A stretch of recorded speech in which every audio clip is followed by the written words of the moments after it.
പ്രിയരെ, JK ഫാംസിൻ്റെ മറ്റൊരു വീഡിയോയിലേക്ക് ഏവർക്കും സ്വാഗതം.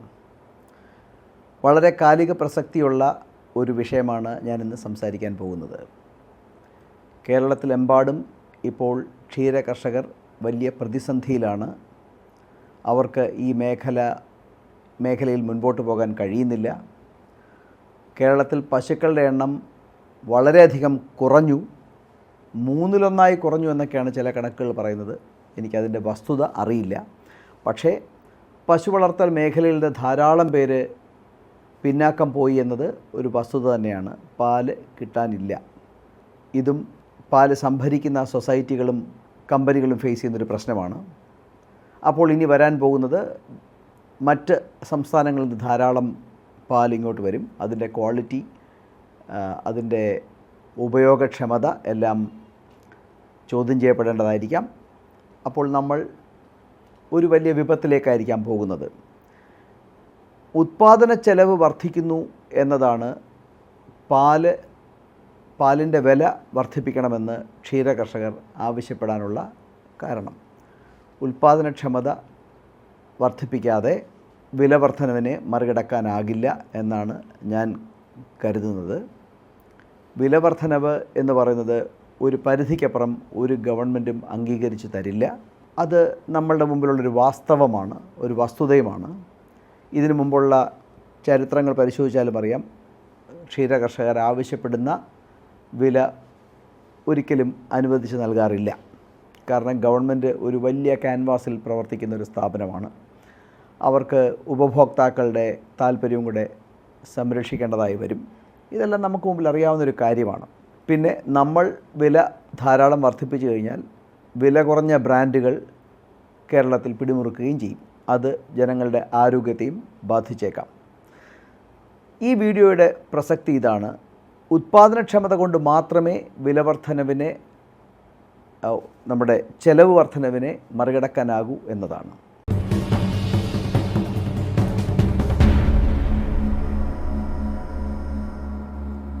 ഉത്പാദനക്ഷമത വർദ്ധിപ്പിച്ചേ പറ്റൂ. അതിന് നമ്മുടെ മൈൻഡ് സെറ്റ് മാറണം. നമ്മളിപ്പോഴും ഒരു 15 ലിറ്റർ പശുവിൽ നിൽക്കുകയാണ്.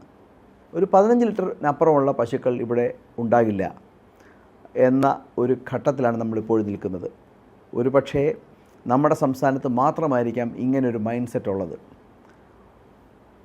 വില വർധനവ്, തീറ്റച്ചെലവിലുള്ള വർധനവ് മറികടക്കാൻ ഒരൊറ്റ വഴിയേ ഉള്ളൂ: ഉത്പാദനക്ഷമതയുള്ള പശുക്കളെ വളർത്തുക, പശുക്കളുടെ എണ്ണം കുറയ്ക്കുക, പക്ഷേ ഉത്പാദനം വർദ്ധിപ്പിക്കുക. ഇതെങ്ങനെ എന്ന് ചോദിച്ചാൽ, നല്ല ഇനം പശുക്കൾ നമ്മുടെ നാട്ടിലുണ്ടാവണം. നല്ല ശതമാനം ക്ഷീരകർഷകരും പശുക്കുട്ടികളെ വളർത്തുന്നതിൽ വിമുഖരാണ്. പശുക്കുട്ടികളെ വളർത്തുന്നത് നഷ്ടമാണ് എന്നൊരു മൈൻഡ് സെറ്റിലാണ് ഇരിക്കുന്നത്. ചെറിയ അളവിലെങ്കിലും എൻ്റെ ഫാമിൽ ഞാനത് പ്രൂവ് ചെയ്തിട്ടുണ്ട്. ഇപ്പോൾ എൻ്റെ ഫാമിൽ ജനിക്കുന്ന, വളരുന്ന, പ്രസവിക്കുന്ന ആദ്യ കിടാരികളെല്ലാം തന്നെ 27 ലിറ്റർ എന്ന രീതിയിലെത്തിയിട്ടുണ്ട്. ഇത് വളരെ ശാസ്ത്രീയമായ ബ്രീഡിങ്ങിലൂടെ വർദ്ധിപ്പിച്ചു കൊണ്ടുവരാനാകും. ഇത് ഞാൻ കണ്ടുപിടിച്ച വഴിയൊന്നുമല്ല. മികച്ച പല ഫാമുകളും ഇന്ത്യയിൽ പ്രാവർത്തികമാക്കിയ വഴികളാണ്. നല്ലൊരു ബ്രീഡിംഗ് പ്രോഗ്രാം നമ്മളുടെ ഫാമുകൾക്ക് വേണം. നമ്മളുടെ ഫാമിൽ ഏറ്റവും കൂടുതൽ നെഗ്ലക്റ്റ് ചെയ്യപ്പെടുന്ന, ഉപേക്ഷിക്കപ്പെടുന്ന ഒരു വിഭാഗമാണ് പശുക്കുട്ടികളും കിടാരികളും. അവർക്ക് ആഹാരം കൊടുത്താലായി, കൊടുത്തില്ലെങ്കിലായി, അല്ലെങ്കിൽ വളരെ മിനിമം കൊടുക്കും. പാലുള്ള പശുക്കളെ മാത്രം നമ്മൾ നോക്കും. എന്നിട്ട് ഈ പശുവിൻ്റെ പാലെടുത്തതിന് ശേഷം നമ്മൾ വിൽക്കും. പലപ്പോഴും ഇറച്ചി വിലയ്ക്കായിരിക്കും പോകുന്നത്. പശുക്കൾ ചന പിടിക്കുന്നില്ല എന്നൊരു പ്രശ്നം വരും. ഇത് നമ്മൾ വീണ്ടും പശുക്കളെ വാങ്ങിച്ചുകൊണ്ടുവരും. ആരും നല്ലൊരു പശുവിനെ തരില്ല. തമിഴ്നാട്ടിൽ നിന്നൊക്കെ കൊണ്ടുവരുന്ന പശുക്കളെല്ലാം വൻപൻ നഷ്ടങ്ങളാണ് എന്നത് അറിയാം. ഇവിടെയുള്ള ഡോക്ടർ സമൂഹം പോലും അംഗീകരിക്കുന്നൊരു കാര്യമാണ്. തൈലേറിയ എന്നൊരു അസുഖം അവർ ടെക്സ്റ്റ് ബുക്കിൽ മാത്രം പഠിച്ച ഒരു അസുഖമായിരുന്നു. ഇപ്പോൾ അത് വളരെയധികം പ്രിവലൻ്റാണ് നമ്മുടെ നാട്ടിൽ. അതെങ്ങനെ വന്നു? അത് ഈ ദൂരെ നിന്നുള്ള പശുക്കളെ കൊണ്ടുവന്നതിൽ തന്നെയാണ് വന്നത്. ഇപ്പോൾ കേരളത്തിലെ പശുക്കളെ പരിശോധിച്ച് കഴിഞ്ഞാൽ നല്ലൊരു ശതമാനത്തിലും തൈലേറിയ ഉണ്ട് എന്നും ഡോക്ടർ സമൂഹം വൈദ്യശാസ്ത്ര സമൂഹം അംഗീകരിക്കുമെന്നാണ് എൻ്റെ വിശ്വാസം. അപ്പോൾ നമ്മൾ എങ്ങനെയാണ് ഉൽപ്പാദനക്ഷമത വർദ്ധിപ്പിക്കേണ്ടത്? വിലവർദ്ധനവ് എന്ന ആവശ്യത്തെ, വിലവർദ്ധനവ്, തീറ്റ ചിലവ് വർധനവിനെ എങ്ങനെ നമുക്ക് മറികടക്കാം? ഒന്ന്, നമ്മളുടെ ഫാമിൽ ബ്രീഡ് പെഡിഗ്രി അറിയാവുന്ന, അച്ഛനാര് അമ്മയാര് എന്ന് അറിയാവുന്ന ഉൽപ്പാദനക്ഷമതയുള്ള പശുവാണ് നമ്മുടെ ഫാമിൽ വളരുന്നത് എന്ന് ഉറപ്പുവരുത്തുക. അതെങ്ങനെയാണ്? നല്ല ബീജം കുത്തിവെക്കുക, ഇമ്പോർട്ടഡ് ബീജം കുത്തിവെക്കുക. അതിന് ഈ ഗവൺമെൻറ് സംവിധാനങ്ങളുടെ മാത്രം ഡിപ്പെൻഡ് ചെയ്യാതിരിക്കുക. ഒരു നല്ല സംരംഭകൻ ഒരു കാര്യത്തിലും അങ്ങനെ ഓവർ ഡിപ്പെൻഡൻ്റ് ആകില്ല. നമുക്ക് ഇപ്പോൾ സെമനൊക്കെ, പ്രൈവറ്റ് സെമനും നല്ല ക്വാളിറ്റി സെമൻ തീർച്ചയായിട്ടും കിട്ടും. പഞ്ചാബിലെ ഫാമേഴ്സൊന്നും ഇത്രയും വലിയ ഉൽപ്പാദനക്ഷമതയുള്ള പശുക്കളെ വളർത്തിക്കൊണ്ടുവന്നത് അവിടുത്തെ ഗവൺമെൻറ് സംവിധാനത്തിൻ്റെ സപ്പോർട്ടോടെ അല്ല. പകരം അവരുടെ progressive dairy farmers association PDFA എന്നൊരു സംവിധാനം അവരെ നല്ലതുപോലെ സപ്പോർട്ട് ചെയ്യുന്നു. ഇന്ന് അവർ വളരെ അറിവുള്ളവരാണ്. അവരുടെ ഏത് പശുവിൽ, ഏത് കിടാരിയിൽ ഏത് ബീജം കുത്തിവെക്കണം എന്നതിനെക്കുറിച്ച് നല്ലൊരു ബ്രീഡിംഗ് പ്രോഗ്രാം കഴിഞ്ഞൊരു 15-20 കൊല്ലമായിട്ട് അവർ പിന്തുടരുന്നു എന്നതാണ് അവരുടെ വിജയത്തിൻ്റെ കാര്യം.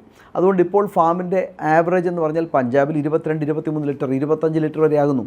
നമ്മളിപ്പോഴും 10 ലിറ്ററിൽ താഴെ തന്നെ. 2001 എന്താണോ അത് തന്നെ.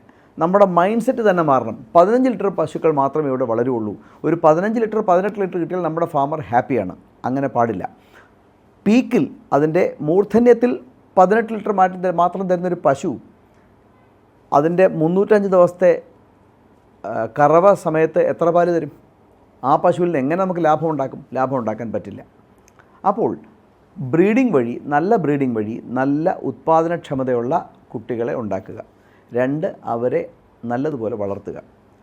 റൂമൻ ഹെൽത്ത് എന്നൊരു സംഭവം, ആമാശയത്തിൻ്റെ ആരോഗ്യം എന്നൊരു സംഭവത്തെക്കുറിച്ച് നമ്മൾ ഒട്ടും ബോധവാനല്ല എന്നതാണ് നമ്മളുടെ പ്രധാന പ്രശ്നം. പശുവിൻ്റെ ആമാശയം കൃത്യമായി പരിചരിക്കപ്പെടേണ്ട ഒരു കാര്യമാണ്. ഞാൻ എൻ്റെ മുൻ വീഡിയോകളിലും സൂചിപ്പിച്ചൊരു കാര്യമാണ്. പശുക്കൾക്ക് നമ്മൾ ആഹാരം കൊടുക്കുമ്പോൾ നമ്മൾ മനസ്സിൽ കാണേണ്ടത് അവരുടെ ആമാശയത്തിലുള്ള ബാക്ടീരിയയാണ്. പശുവിന് മാത്രമല്ല, ഈ ബാക്ടീരിയ കൂടെയാണ് നമ്മൾ ആഹാരം കൊടുക്കേണ്ടത്. അപ്പോൾ ബാക്ടീരിയയുടെ പോപ്പുലേഷൻ നിലനിർത്തണം. അതിന് 24 മണിക്കൂർ ആഹാരം, ഒരേ ആഹാരം. പലപ്പോഴും നമ്മൾ ചിന്തിക്കുന്നത്, ഇന്നെനിക്ക് പുല്ലൽപ്പം കുറവാണ് അതുകൊണ്ട് ഞാൻ വൈക്കോല് കൊടുക്കുന്നു, അല്ലെങ്കിൽ ഇന്നെനിക്ക് ഈ ഫീഡില്ല അതുകൊണ്ട് മറ്റൊരു ഫീഡ് കൊടുക്കുന്നു. ഇത് മാറുക.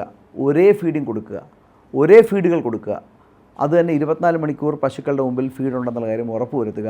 എങ്കിൽ അവരുടെ ആമാശയത്തിൻ്റെ ആരോഗ്യം സ്വാഭാവികമായി സംരക്ഷിക്കപ്പെടും. നമുക്കിങ്ങനെ പ്രത്യേകിച്ച് എപ്പോഴും ഡോക്ടർമാരെ വിളിക്കുക, ചികിത്സിക്കുക, ഇങ്ങനെയുള്ള സംഭവങ്ങളൊന്നും ഉണ്ടാകില്ല. ഇങ്ങനെ വളർത്തുന്ന പശുക്കൾ കൃത്യമായ സമയങ്ങളിൽ മതി കാണിക്കുകയും കുത്തിവെക്കുമ്പോൾ ചനപിടിക്കുകയും ചെയ്യും. അപ്പോൾ ഉൽപ്പാദനക്ഷമത വർദ്ധിപ്പിക്കണമെങ്കിൽ, ഒന്ന്, നല്ല ബീജം കുത്തിവെച്ച് നല്ല കുട്ടികളെ ഫാമിൽ ഉണ്ടാക്കുക. അവർക്ക്, പശുക്കൾക്ക് നല്ല ആഹാരം കൊടുക്കുക. വർഷത്തിൽ ഒരു പ്രസവം എന്നത് ഉറപ്പുവരുത്തുക. അറ്റ്ലീസ്റ്റ് ഒരു 14 മാസത്തിലെങ്കിലും ഒരു പ്രസവം ഒരു പശുവിൽ നിന്ന് ഉറപ്പുവരുത്തില്ലെങ്കിൽ ആ പശു നഷ്ടമായിരിക്കും. ഇങ്ങനെ ചെയ്യുന്ന കൃത്യമായി കുട്ടികളെ വളർത്തിക്കൊണ്ടുവരികയും നല്ല റീപ്ലേസ്മെൻറ്റ് സ്റ്റോക്ക്, ഈ റീപ്ലേസ്മെൻറ്റ് സ്റ്റോക്ക് എന്താണെന്നൊക്കെ ഞാൻ എൻ്റെ മുൻ വീഡിയോകളിൽ പറഞ്ഞിട്ടുണ്ട്. അതുകൊണ്ട് വീണ്ടും ഞാൻ പറഞ്ഞ് ബോറടിപ്പിക്കുന്നില്ല. അതൊന്ന് കാണുക ദയവായി.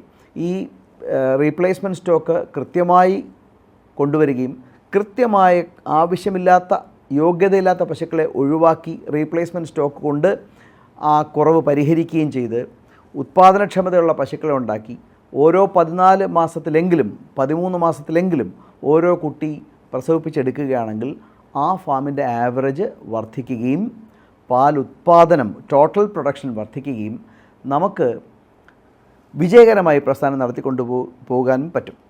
വിലവർദ്ധനവൊക്കെ ഉണ്ടാവട്ടെ, നമുക്ക് ഏവർക്കും പ്രതീക്ഷിക്കാം. രാവിലെ മുതൽ രാത്രി വരെ സമയമെന്തെന്നറിയാതെ അധ്വാനിക്കുന്നവരാണ് ക്ഷീരകർഷകർ. നമ്മളുടെ പൊതുജനങ്ങളും ക്ഷീരകർഷകരോട് സഹകരിക്കണം. കാരണം സുരക്ഷിതമായ ഭക്ഷണം ഉൽപ്പാദിപ്പിക്കുന്ന ഒരു വിഭാഗമാണ് ഞങ്ങൾ. അത് തമിഴ്നാട്ടിൽ നിന്നൊക്കെ വരുന്ന പാലുകൾ വലിയ വലിയ കമ്പനികളൊക്കെ എങ്ങനെയെങ്കിലുമൊക്കെ പ്രോസസ്സ് ചെയ്ത് പ്രിസർവ് ചെയ്ത് കൊണ്ടുവരുന്നു. ഇത് പാലാണോ എന്ന് പോലും പലർക്കും സംശയമുണ്ടാകുന്നു. ഈ സംശയങ്ങളൊന്നും ദൂരീകരിക്കപ്പെടുന്നില്ല, അതിനുള്ള സംശയങ്ങൾ നിലനിൽക്കുന്നത്. അതുകൊണ്ട് ക്ഷീരകർഷകർ നമുക്ക് തരുന്ന ഒരു സമൂഹത്തിന് നൽകുന്ന ഒരു സേവനത്തെ മാനിക്കുക. ഗവൺമെൻറ്റും ഈ ചില വിട്ടുവീഴ്ചകൾ ചെയ്യുമെന്ന് നമുക്ക് പ്രതീക്ഷിക്കാം. പക്ഷേ നമ്മളുടെ കയ്യിൽ നിൽക്കുന്നൊരു സൊല്യൂഷൻ എന്ന് പറയുന്നത്, ഇതൊക്കെ നമ്മൾ ഗവൺമെൻറ്റിനെ ഡിപ്പെൻഡ് ചെയ്യണം. വില വർധന ആവശ്യപ്പെടാം, ഗവൺമെൻറ് തരാതിരിക്കാം. പക്ഷേ നമ്മളുടെ കയ്യിൽ നിൽക്കുന്ന ഒരു സൊല്യൂഷൻ എന്ന് പറയുന്നത്, നമുക്ക് ചെയ്യാവുന്നൊരു കാര്യം, നമ്മളുടെ കയ്യിൽ നിൽക്കുന്നൊരു സൊല്യൂഷൻ അത് ഉത്പാദനക്ഷമത വർദ്ധിപ്പിക്കുക, അങ്ങനെ ഉത്പാദനം വർദ്ധിപ്പിക്കുക എന്നതാണ്. ഈ വീഡിയോ നിങ്ങൾക്ക് പ്രയോജനപ്പെടും എന്ന് ഞാൻ കരുതട്ടെ. ഇത്തരം നൂതനമായ ചിന്താഗതി, മൈൻഡ് സെറ്റ് നമ്മളുടെ ഫാമേഴ്സിൽ ഉണ്ടാകുമ്പോഴാണ് നമ്മൾ വിജയിക്കാൻ പോകുന്നത്. ഇങ്ങനെ വിജയിക്കുമ്പോൾ നമ്മളുടെ ഡിപ്പെൻഡൻസി, നമ്മളുടെ മറ്റ് ഏജൻസികൾ, ഗവൺമെൻറ് ആവട്ടെ, സൊസൈറ്റികളാവട്ടെ, ഇവരുടെ പോലുള്ള നമ്മുടെ ഡിപ്പെൻഡൻസ് നമുക്ക് കുറയുകയും ചെയ്യും. അപ്പോൾ നല്ലൊരു ഈസ്റ്റർ ഏവർക്കും വിഷ് ചെയ്യുന്നു. ഏവർക്കും നല്ലത് വരട്ടെ. നൂതനമായ ചിന്തകൾ നമ്മളെ വൻ പുരോഗതികളിലേക്ക് നയിക്കട്ടെ. ദൈവം അനുഗ്രഹിക്കട്ടെ.